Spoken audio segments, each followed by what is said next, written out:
Նրա գրքերը հրատարակվում էին չտեսնված տպաքանակներով։ Խորհրդային Միության գլխավոր գրողն էր երկար տարիներ։ Նրա մասին խոսում էին ամենուր, նրանից մեջբերումներ էին անում, նրանով հիանում էին և ծածուկ ատում էին նրան, որովհետև նա գրավել էր ասպարեզը, դարձել էր երկրի թիվ 1 արձակագիրը։ Նա Միխայիլ Շոլոխովն էր, ծնված 1905 թվականին մայիս 24, իր խուտորը Դոնի կազակների բնակատեղին Վյոշենսկայա ստանիցան նրա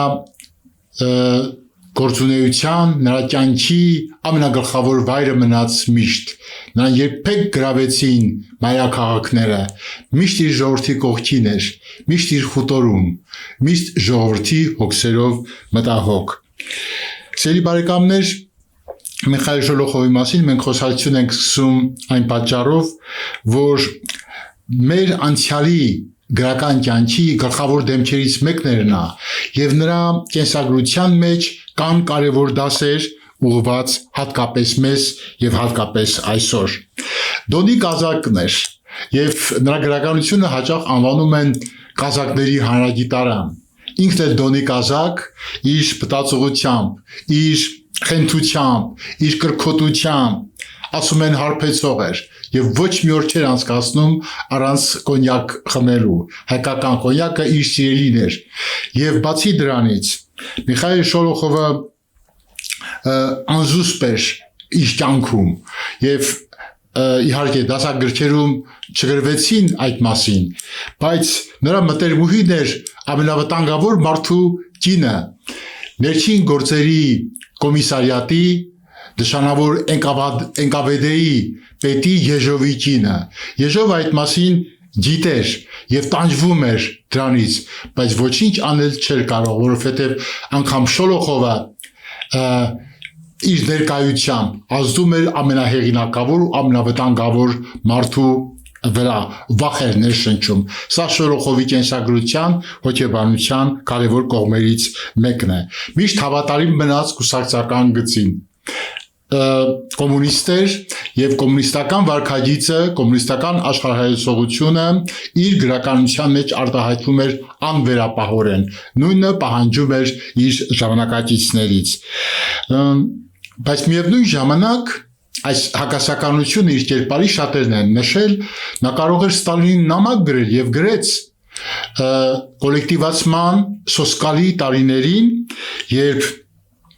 մարդկանցից խլում էին վերջին կտոր հացը, վերջին պարկ ցորենը, անասունները բռնությամբ քշում տանում էին և կազակությունը սովի էր մատնվել։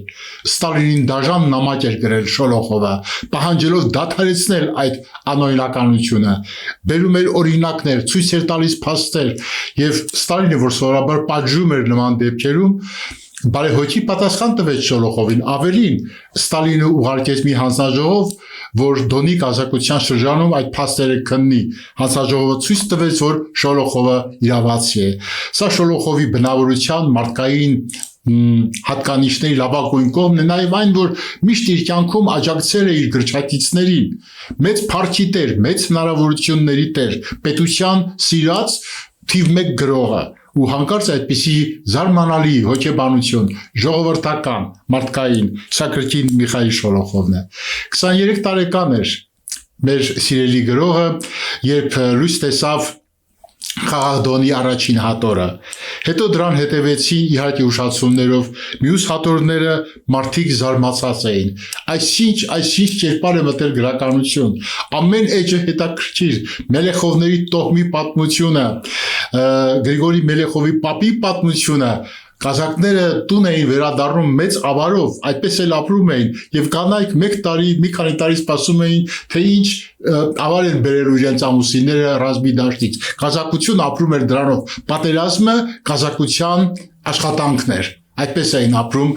ռուս կազակները։ Եվ Գրիգորի Մելեխովի պապը ռազմի դաշտից ոչ թե ոսկիներ բերեց կամ ոչ միայն ոսկիներ բերեց, այլ բերեց մի չքնաղկին, խուտորում ոչ ոք նրան այդպես էլ չտեսավ, թեպետ պատում էին, ասում էին, այդպիսի գեղեցկության կին երբևէ ոչ ոք չէր տեսել։ Եվ ամեն երեկո Մելեխովի պապը փաթաթում էր իր մեծ շիների մեջ իր գանձը կնոջը բարձրանում էին լեռան գագաթ այնտեղ էր սիրում իր սրտի թագուհուն եւ միշտ լուսանալը կրկին փաթաթում էր շորի մեջ ու բերում էր խուտոր այնպես որ ոչ ոք պիտի չտեսներ իր սրտի գեղեցկուհուն խաղաղդոնը լի է կյանքի դաժանության, կյանքի գեղեցկության, ռեալիստական անպատմելի նկարագրություններով եւ ասում եմ սա դարաշրջանը ներկայացնող ջիջ էր խաղաղդոնը իր 4 հատորներով Բացառիկ է Շոլոխովի վարպետությունը նրան համեմատում են Լև Տոլստոյի հետ այսինքն մենք գործ ունենք մի գրողի ստեղծագործության հետ որը դրվեց դասականների կողքին հետո լույս տեսավ մարդու ճակատագիրը ճկնաղ պատմվածքը երկու որբերի պատմություն առանց արցունքի ոչ ոք չկարդաց այդ գիրքը հսկայական խորհրդային միությունում Շատ կարևոր է նաև այն հանգամանքը, որ Շոլոխովը փառքի գագաթնակետին հասած, բայց միշտ իրեն ուղեկցում էր մի ծանր կասկած։ Կասկածը գալիս էր գրողների միությունից։ Գիտեք, որ նախանձը գրողների հիմնական գործն է եւ գրողների միություն սկսեցին մատնագրեր հայտնվել, ինչպես կարող է Շոլոխովը 23 տարեկանում գրել ու տպել Խաղաղդոնի առաջին հատորը։ Գործը հասավ Ստալինին եւ պետական հանձնարարությամբ կազմվեց հանձնաժողով, որը ապացուցեց, որ Խաղաղդոնի հեղինակը ինքն է աշխարհահռչակ մեծ գրող Միխայիլ Շոլոխովը բայց նորից եմ կրկնում առ այսօր այդ կասկածները հնչեցնում են եւ այդ կասկածներին վերջ տվեց ինքը գրողը բայց ոչ թե պատասխանելով երբեք չի պատասխանել նա ձեռագրերը տրամադրում էր հանձնաժողովին եւ բոլոր հանձնաժողովները պարզեցին որ Խաղաղդոնի հեղինակը ինքն է բայց ինքը ավելի լավ պատասխան գտավ եւ այստեղ էր իսկական Շոլոխովը 1965 թվականին նա ստացավ Նոբելյան մրցանակ պատկերացրեք ինչ ցնծություն էր երկրում որ սովետական գրողը հասել է փառքի գագաթնակետին ավելի հետաքրքիր բան արեց Շոլոխովը այդ մրցանակը ստանալիս անհրաժեշտություն էր ու կարգ էր որ մրցանակը ստացող գրողը պիտի խոնարհվի շվեդական արքայի արչև Շոլոխովը հպարտ կանգնեց գլուխը չխոնարհեց երբ նրան հաջորդ օրը լրագրողները հարցրեցին ինչու դուք կարգը խախտեցիք նա ասաց ես կարող եմ եւ գլուխ կխոնարհեմ միայն իմ հարազատ ժողովրդի առաջ ասում են թե նոր օրերում այլևս երբեք կգրվեն էպոսներ սակայն հայ գրականության մեջ մի քանի հոգի խիզախեցին 20-րդ դարում կերտելու ազգային նոր էպոսներ դրանք վեպեր էին իսկական իմաստով բայց ով որ կարդացել է Խաչիկ Դաշտենցի Ռաշպարների կանչը նա գիտի որ դա վեպ չի դա պատմվածք չի դա սորական արձակ չի դա ազգային էպոս է որովհետև Ռաշպարների կանչը պատմում է այն ինչ որ մեր Սասնածռեր էպոսը պատմել մեր մեծ հերոսների Անդրանիկի Աղբյուր Սերոփի Գևորգ Չաուշի Մախլուտոյի մեր մյուս հերոսների կենսապատումն է սա ու ոչ սովորական ռեալիստական ձևերով ես մեկ օրինակ եմ ուզում ներկայացնել Այս գրքի ամեն էջը պիտի կարդաք, սիրելի բարեկամներ, այս գիրքը պիտի լինի բոլորիս ընտանիքներում, որովհետև ինքը մարդ դարձնող գիրք է, հերոսացնող գիրք է, ամեն զինվոր իր ձեռքում պիտի ունենա Ռաշպարների կանչը։ Ես առաջարկում եմ սկսենք Պայթող աղբյուրի հրաշքը գլխից, որը զարմանալի էպոսատիպ պատում է։ Հրեղենձի, հանկարծ բացականչեց Մոսե Իմոն անդոք սարի պայթող աղբյուրի ակունչից ետ գնալով, սասնամեծերը իրար անցան, մի պահ կարծեցին, թե Մոսե Իմոն խելագարվեց, բոլորն էլ գիտեին, պայթող աղբյուրի ակունքում այդպիսի ձիեր կան, գիտեին նույնպես, որ նրանք ամեն մարդու աչքին չեն երևում, ով քաջ է, միայն նա կարող է այդպիսի ձի տեսնել, սա էպոս չէ, բա ինչ է, իսկական էպոս է, միայն մի դեպք էր եղել, որ ձին երևացել էր ամբողջությամբ և այդ դեպքը կապված էր հենց Մոսե Իմոյի հետ, պատմում էին, թե նա մի անգամ աղբյուրի ջուր խմելիս նկատել է, թե ինչպես ձին դուրս եկավ աղբյուրից, անդոք սարի դիմաց կանգնած հրաշք չէ տեղի ունենում մնում։ Մոջիչ աչքեր ուներ Մոսե իմոն, հավատացած էր, որ եթե իր աչքը հանդիպեր հրեղենձիու աչքերին, ծին անպայման դուրս կգար ակունքից, կամ ինքը նրա աչքի զորությունից հաղթահարված կնայի անդոքսարին, ձին մահկանացուին տեսնելով թափ տվեց բաշը, ուզեց յետ գնալ, բայց Մոսե իմոն հանկարծ ցած կատարեց ու ձեռքը գցեց ձիու բաշին եւ ասաց Մոսե իմոն հրեղենձիուն, ես ու դու պարտք ունենք աշխարհին, ես երազել եմ քեզ հրեղեն, սա Սասունն է, ջերի գյուղը ու սրանք մեր մեծերն են Սասունի, սուլթանը վիշապ օծի պես փաթթել է մեր չորս կողմը, գլուխը դրել է մեր կրծքին, ինչպես անենք, որ վիշապը սպանվի ու կրթանն ու իր ձաչերը ազատվեն, ես աշխարհի բոլոր մեծերի հողերով անցա ու հասա մինչև Իգլիզանց երկիր, նայեցի թագավորների աչքերի մեջ ու նրանց աչքերը խորամանկ տեսա ու նենգավոր Եվ այսօր այսուր ժամին ժայթքող աղբյուրի խորքը նայեցի հուսահատ ու դու ջրերի միջից երևացիր ինձ, ընդուներ իմ կանչը սասունական, կանգնիր այստեղ հրեղեն, կանգնիր այստեղ ինչպես փրկեմ ձաչերիս եւ ձին ասաց Քո ձեռքը դիպավ իմ բաշին, 7 գթալի դաշտում ծերունի ցեղապետը մի զամբիկ տվեց շապինանդին, հերիք է որ ձեռքդ 3 անգամ զարկես նրա մեջքին եւ նա զորանա ինձպես եւ ավելի երկար կապրի, քան ձին սովորական։ Գտեք այդ ավետարանը, ասում է ձին, ու երդվեցեք նրա վրա։ Որտեղ է ավետարանը, հարցնում է Մոսե իմոն, Տատրատ գյուղումն է, որ հիմա Զմոյի գյուղ է կոչվում, եւ պղծությունը մաքրեք թասվորի կրակով, եւ գնաց, ետ գնաց հրեղենձին, պոչը ծալեց ջրերի մեջ ու սուզվեց անդոկի տակ, դարձավ աներևույթ։ Այդ ժամանակ պայթող աղբյուրին մոտեցավ Ասորի ցեղապետի զամբիկը, որի համար տեղ էին պատրաստել Տեր քաջի մարաքում եւ այն պահից երբ Մոսե իմոյի ձեռքը դիպավ նրան ասես միանգամից կերպարանափոխվեց հասարակ ձին հրեղենձի ուժը անցավ նրան ու դարձավ անսանց ու մրրկային հեքիաթային դարձավ Սասմա մեծերը փորձեցին սանձել նրան սպաղանած մակարը փորձեց թամբին ելնել ձին չթողեց թափ տվեց Գցեց Սասնո իշխանին, գալեն փորձեց սանձել, սրան էլ վայր նետեց, հերթով փորձեցին բոլոր իշխանները, բոլորին էլ ցած նետեց հրեղենձին, հերթը հասավ Անդրանիկին, Գևորգ Չավուշը ասաց գնա, հեծիր քոձին, եւ Անդրանիկը տեղից ասանի բաշը բռնեց ու քաջաբար թռավ ձիու թամբին, հետյալ ներքաջ ու ձին առույգ, հետյալն ու ձին իրար գտան Սա խաչիկ դաշտենցն է, մեր վիպասանը, մեր էպոսասացը, մեր ամեն ինչը, մեր սրտի սերն է հայ գրականության մեջ խաչիկ դաշտենցը, ծնվել է 1910 թվականին, Արևմտյան Հայաստան, գյուղ Դաշտադեմ, մայիսի 25։ Սիրելի բարեկամներ, այս տարի լրանում է հայ մեծ եկիզաբան Երվանդ Օտյանի մահվան 100-րդ տարելիցը։ Օտյանի գլուխգործոցի ընկեր Փանջոնու հետ կապված են բազում անիմաստ վեճեր, գրականագիտական վեճեր, անպտուղ վեճեր։ Փանջոնին, որ կուսակցության անդամ է եղել,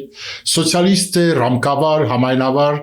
թե այլ կուսակցության համակիր, ով է իր գաղափարներով Սրանք անպտուղ վեճեր են, որովհետև շրջանցում են գլխավորը։ Իսկ գլխավորը հետևյալն է. Մարդիկ մոռանում են, որ այս հերոսը հավերժական կյանք ունեցավ։ Նա կար 3, նա ողջ է այսօր։ Փանջունին քաղաքական տիպ է եւ անպայման հայ։ Այդ նա է, որ կործանեց երկիրն ու պատասխան չտվեց։ Օտյանը Բազում մանրամասներով է ներկայացնում իր հերոսին։ Ծնված օրը մայրը մահացավ, սարսափելի նշան, որ այս տղան ամենուր աղետ ու մահ է բերելու։ Խոսել սկսեց շատ ուշ, բայց անգամ որ խոսիլ սկսել է ետքը, ալ բերանը դյուրավ չեգոցած։ Ան կմեցնար ինչքան կաճեր,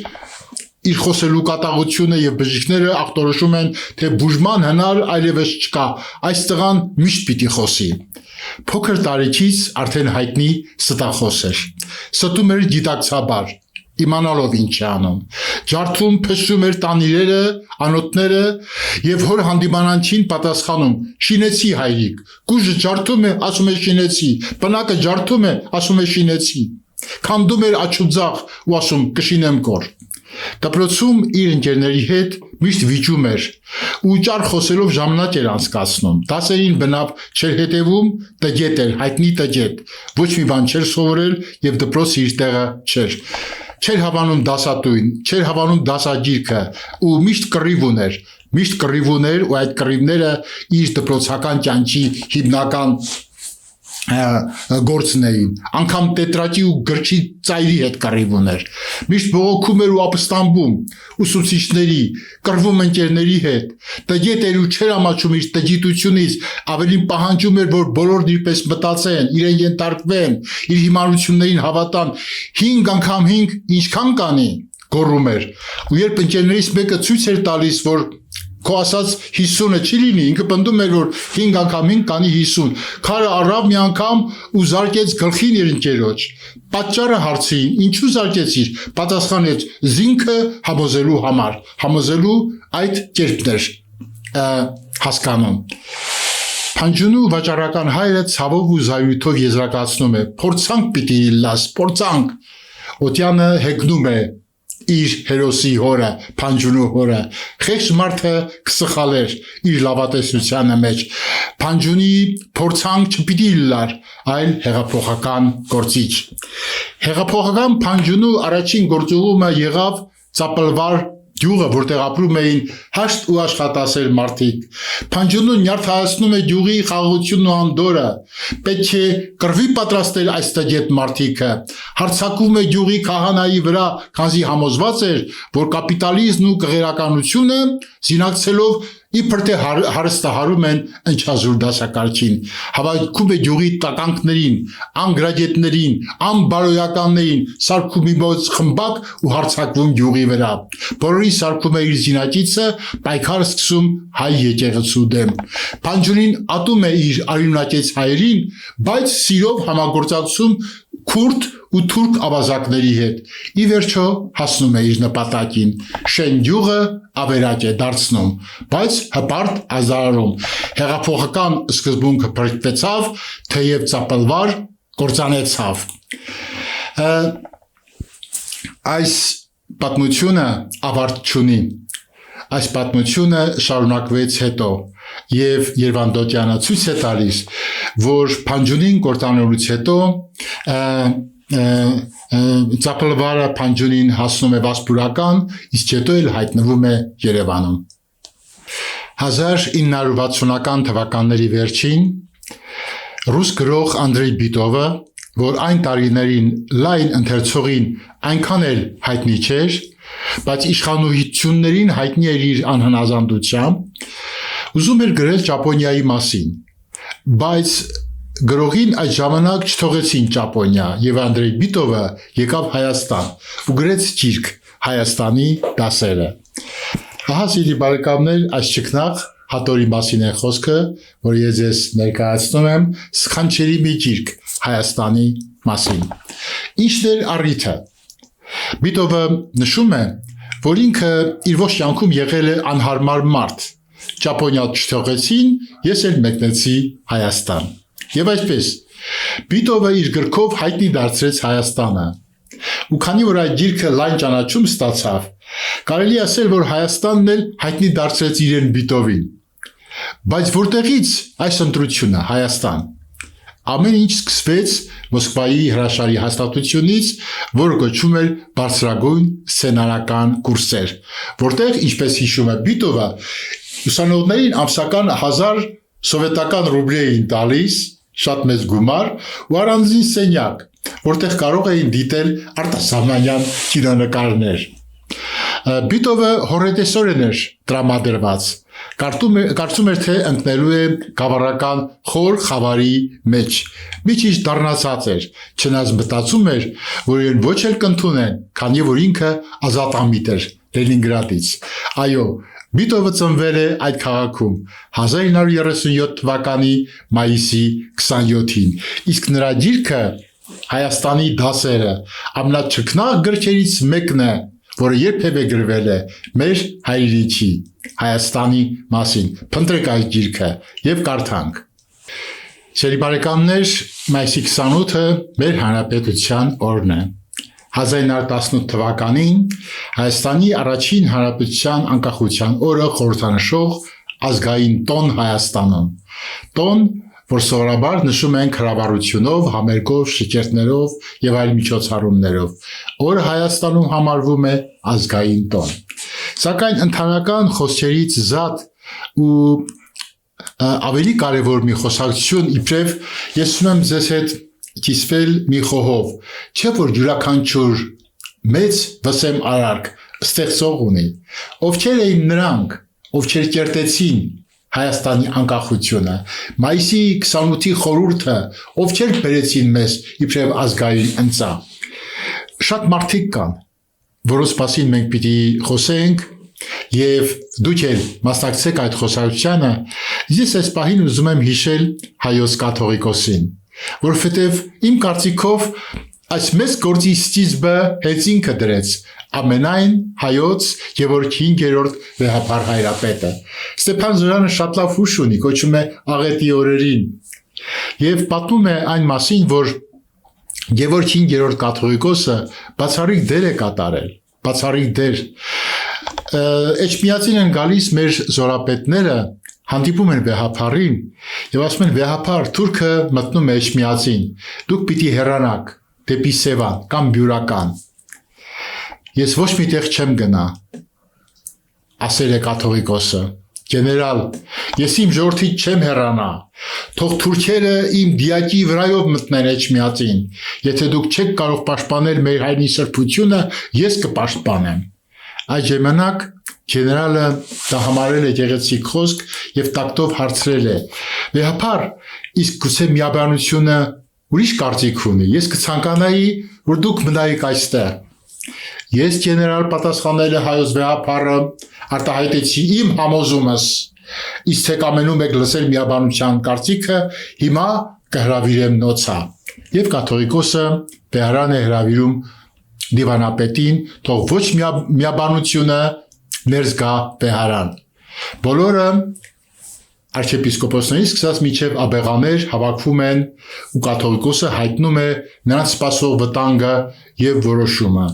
Ես անձնապես չեմ հեռանալու, թող թշնամին իմ դիակիս վրայով մտնի մեր սրբարանը, դուք ամենքդ ազատ եք անելու այն, ինչ կամենում եք։ Այս խոսքերը առաջ են բերում անսպասելի իրարանցում, պատմում է Ստեփան Զորյանը, հանգիստ բազմությունը ձեռք է բարձրացնում եւ խոսում է հուզված։ Մենք քեզ հետ ենք վեհափառ, մենք նույնպես ոչ միտեղ չենք գնա, ոչ մի դեպքում, որ այդպես է եղբայրներ, ասել է Գևորգ 5-րդ հերոս կաթողիկոսը, այսօրվանից յուրաքանչյուրդ մի ղևոն գերեց, գնացեք, խրախուսեք զորքին ու ժողովրդին, գնացեք գյուղ ու քաղաք, ոտքի հանեք ամենքին, ու ամենտեղ գյուղում թե քաղաքում, քաշեցեք եկեղեցիների զանգերը, քաշեցեք գիշեր ու ցերեկ, որ ամենքը ոտքի ելնեն իրենց տունն ու հայրենիքը պաշտպանելու։ Ահա բարեկամներ, կռիվը այսպես սկսվեց, հաղթանակը այսպես են ճերտում։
Այսօր շատ են խոսում աշխարհակաղական խնդիրների, Արևմուտքի, Արևելքի, Եվրոպայի մասին։ Իսկ գիտեք, որ Եվրոպայի նշանավոր փիլիսոփաներից մեկը Օսվալդ Շպենգլերը գիրք ունի Եվրոպայի մայրամուտը։ Շպենգլերը ծնվել է մայիսի 29-ին 1880 թվականին, հայտնի փիլիսոփա է, գերմանացի պատմաբան, ժամանակակից մշակույթի փիլիսոփայության հիմնադիրներից մեկը։ Նրա աշխատությունը երկու հատորից է բաղկացած, ահա խոսքը այս հրաշք հատորի մասին է, կոչվում է Եվրոպայի մայրամուտը։ Այս գիրքը փառք բերեց Շպենգլերին, եւ եթե ուրիշ աշխատություն էր այս մարդը գրած չլիներ, այս գրքով նա պիտի մնար փիլիսոփայության ու մշակույթի պատմության մեջ։ Մարդկությունը, ասում է Շպենգլերը, չունի ոչ նպատակ ու ոչ գաղափար, ոչ մի նախագիծ, որ չունեն թիթեռը կամ խոլորձը։ Մարդկությունը կենդանաբանական հասկացություն է, բառ, որը զուրկ է որևէ իմաստից։ Պատմական զարգացման պատկերին Շպենգլերը հակադրում է բազմաթիվ քաղաքակրթությունների բեմահարթակը, որոնք ծաղկում են շնորհիվ նախնադարյան ուժի եւ դուրս են գալիս երկրի մայրական ընդերքից։ Եվ երբ այդ ակունքը չկա, սկսվում է ճգնաժամը։ Բոլոր օրգանիզմների նմանությամբ քաղաքակրթությունները ծնվում են, հասունանում, ծերանում ու մահանում, անհետանում են։ Քաղաքակրթության փակ տարածության մեջ բարոյականությունը, փիլիսոփայությունը, իրավունքը ունեն բացարձակ իմաստ, սակայն դրա սահմաններից դուրս նրանք անիմաստ են։ Ահա այս տեսանկյունից է Շպենգլերը խոսում Եվրոպայի մայրամուտի մասին, որտեղ երբ որ մարդկությունը կտրվում է իր արմատներից, ճգնաժամը անխուսափելի է։ Երբ 1947 թվականին տպագրվեց նրա բանաստեղծությունների ժողովածուն, որ ինքը կոչել էր Հատնտիր, ու ողջ տպաքանակը անմիջապես ոչնչացվեց արդեն հաջորդ տարվա ապրիլին, նա խոստովանեց, որ գտնվում է կիսամեռ վիճակում։ Երկրի մեծագույն գրողը իրեն զգում էր լուսանցքում, նա չէր ապրում, նա դանդաղ գնում էր դեպի մահ։ Այս հոգեկան ճնշող մթնոլորտում է գրվել մարդկային անմահության մասին պատմող մի լուսավոր գիրք Դոկտոր Ժիվագոն։ Հեղինակը Բորիս Պաստերնակն էր, մայիսի 30-ը իր հիշատակի օրն է։ Ես անչափ սիրում եմ Պաստերնակի արձակը, որովհետև դա բանաստեղծական արձակ է, նաև հոգեբանական արձակ, որը նվիրված է մեկ գլխավոր խնդրի՝ մտավորականության ողբերգությունը հեղափոխական դարաշրջաններում։ Դոկտոր Ժիվագոն, որ իսկական ու ազնիվ մտավորական է, բժիշկ, կործանվում է նրա սերը, կործանում է կյանքը, նա կործանում է սիրած աղջկան, նա կործանում է ամեն բան կյանքում, որովհետև դաժան ժամանակները կայուն չէին թողել ոչինչ։ Մարդը հերվից մարդ տեսնելիս գայլ էր կարծում, բոլորը ատում էին իրար, ու այս ատելության մեջ ծնվում էր իբր թե մի նոր թագավորություն, բայց ամբողջ հարցն այն է, որ բոլոր վերջինները դարձան առաջիններ,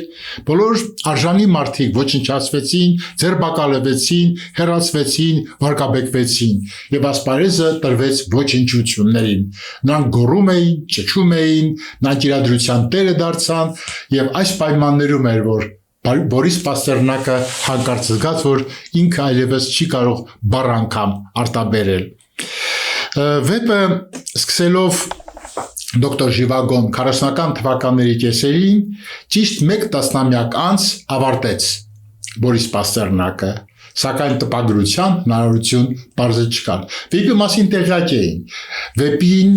ծանոթացել էին, վեպը ներկայացրել էր տպագրության, մերժումը արդեն ստացել էր, բայց ոչ միտեղ, ոչ մի հատված Դոկտոր Ժիվագոյից տպված չէր։ 1956 թվականին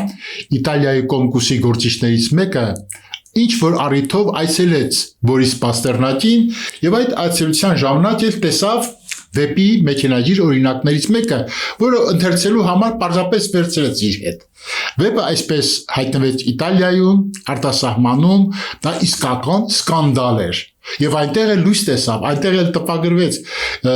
Պաստերնակին հերասին գրողների միությունից եւ ինքը ընկավ ել ավելի ծանր վիճակի մեջ, քան մինչև այդ էր 1957 թվականին դոկտոր Ժիվագոն լույս տեսավ իտալերեն 1958-ին հայրենիքում վերջ տպագրված այս վեպի համար Պաստերնակը արժանացավ Նոբելյան մրցանակի վեպի արտասահմանյան հրատարակությունները հաջորդեցին միմյանց մինչև երկար չարչարանչից հետո եւ շատ ուշ այն լույս տեսավ հայրենիքում 1988 թվականին գրողի ճակատագիր գրողի կյանք